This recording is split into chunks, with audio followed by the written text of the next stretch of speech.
Hop, șa, la la la la la la la la. Dacă mă înțelegi de tăcă, nu te îndrăsta.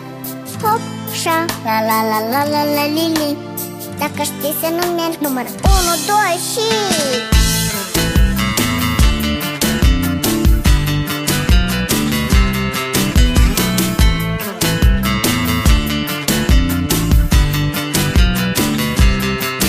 Câteodată seara stau pe spate și mă uit în sus.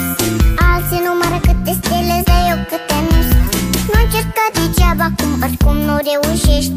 Doar din mers până la 1 fără să te oprești. Nu contează care-i faza dacă nu renunți. Important e să ții minte ce trebuie să uiți.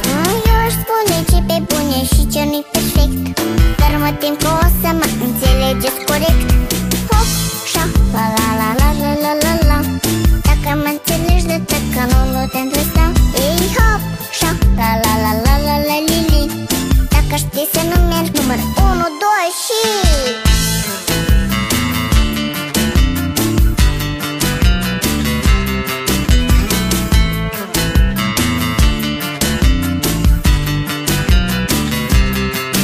Cine are să afle în ce zodie se află racul, cum să ajunge într-o secundă în cubacu.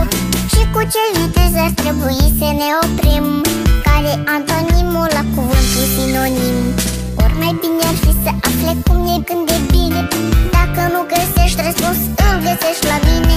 Pentru că deja sunt mică și am înțeles la ce vârstă am împlinit 3 ani. Mamă, ce succes! Hop, șa, la la la la la la la la. Dacă mă înțelegi de tăcă, nu te îndrăsta.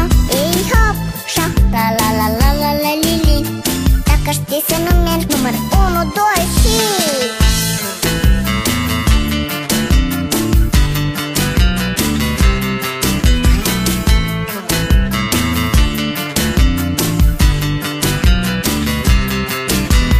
Hop, șa, la la la la la la la la.